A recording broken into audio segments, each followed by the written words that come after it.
बेखौफ 4 अपराधी, जी हाँ, एक नहीं, दो नहीं, तीन नहीं, बल्कि 4 अपराधी अस्पताल में आराम से घुसे हैं। ऐसे घुसे हैं कि अस्पताल में कोई नहीं, सीढ़ी पे टप टप टप टप की आवाज होते होते वह दूसरे तल्ले पे पहुंचते हैं और वहीं पर एक दरवाजे के सामने रुक जाते हैं।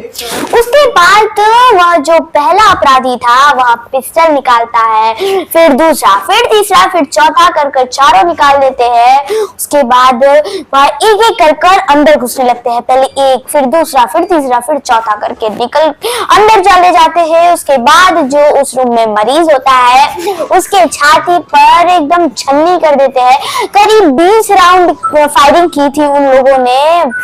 20 राउंड फायरिंग करने के बाद वह लोग ऐसे निकल गए कि हॉस्पिटल में कोई नहीं है, आराम से वह लोग निकल गए। वो भी पहले तल्ले पे नहीं बल्कि दूसरे तल्ले पर। आखिर जनता यह सवाल उठाती है, सक्सेस बिहार ये सवाल उठाता है, भारत ये सवाल उठाता है, बिहार ये सवाल उठाता है कि आखिर वह लोग कैसे चले गए। और आपको बता दिया जाए कि जो अब जिसको मारा है, जिसकी मौत हुई है, नमस्कार, सक्सेस बिहार न्यूज़ चैनल में वापस इस वीडियो में आई हूँ और आज मैं एक ऐसे मामले को लेकर आई हूँ जिससे आपसे सुनते ही आपके हाथ में पैर में रोंगटे खड़े हो जाएंगे। जी हाँ, आपने सही सुना, आपके रोंगटे खड़े हो जाएंगे। एक अपराधी था वो जिसकी मौत हुई, वह एक अपराधी था और अपराधी के मौत के पीछे ही अपराधी का हाथ है। जी हाँ, 5 नहीं, एक नहीं, दो नहीं, तीन नहीं, 4 लोगों ने उसकी हत्या कर दी। उसके बाद निकल गए और अभी जनता ये सवाल उठाती है, अभी भारत यह सवाल उठाती है, बिहार यह सवाल उठाता है, तो सक्सेस बिहार ये सवाल उठाता है। यह सवाल मैं आपको बाद में बताऊंगी, लेकिन सबसे पहले बता दूं कि उसका क्या नाम था। उसका नाम चंदन मिश्रा था और वह एक अपराधी था और वह भी जेल से छूट कर आया था और वह अपना इलाज करवा रहा था। उसके बाद यह सवाल उठता है कि आखिर वो कौन सा हॉस्पिटल था जिसमें पटना तो सही, भारत का भी टॉप लिस्ट हॉस्पिटल में आता है एक पारस हॉस्पिटल। जी हाँ, आपने सही सुना, आप तो जानते ही होंगे पटना के फेमस पारस हॉस्पिटल को, जिसमें आपको लगता होगा सिक्योरिटी बड़ी टाइट है। लेकिन अगर आपको लगता है सिक्योरिटी बड़ी टाइट है तो आखिर ये आप चारों लोग कैसे घुस गए हॉस्पिटल में? बहुत से लोग कहते हैं कि हॉस्पिटल में अगर एक ही अटेंडेंट मरीज से मिलने जा सकता है, अगर कोई भी आता है तो उसे गाड़ी देकर भगा देते हैं।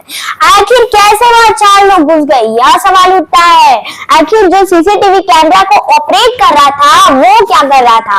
वो बस ऐसे बैठकर सीसीटीवी कैमरा को देख रहा था, कंप्यूटर को देख रहा था। वो किसी को इन्फॉर्म क्यों नहीं किया जब उसे पता है कि 4 अटेंडेंट नहीं जा सकते हैं एक ही रूम में? तो उसने किसी को इन्फॉर्म क्यों नहीं किया? प्रशासन क्या बोल रही है, क्या कर रही थी उस समय? यह सारे सवालों का जवाब प्रशासन को देना ही पड़ेगा।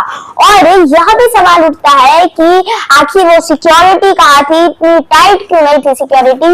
अब तो कोई भी उस हॉस्पिटल में नहीं जाएगा इस कांड के बाद, तो अब कोई भी नहीं जाएगा। ऊपर से यह लोग की सिक्योरिटी सबको पता चल गया है कि टाइट नहीं है, तभी ना वो लोग घुस गए। लेकिन सबसे पहले आप बगल में वीडियो देख लीजिए, जो सीसीटीवी कैमरा है उस हॉस्पिटल के, यानी पारस हॉस्पिटल में जो सीसीटीवी कैमरा में कैप्चर हुआ है, आप देख लीजिए।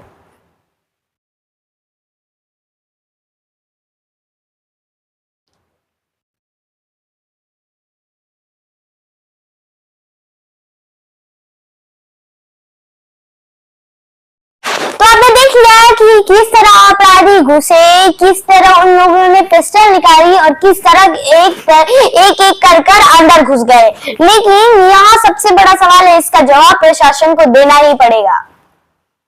अगर आप चाहते हैं कि मैं ऐसे वीडियो ले जाऊं तो मेरे सबसे बेहतर होगा, आप यूट्यूब से देख रहे हैं तो लाइक और सब्सक्राइब कर लीजिए और फेसबुक से देख रहे हैं तो लाइक और फॉलो कर लीजिए। तब तक के लिए नमस्कार।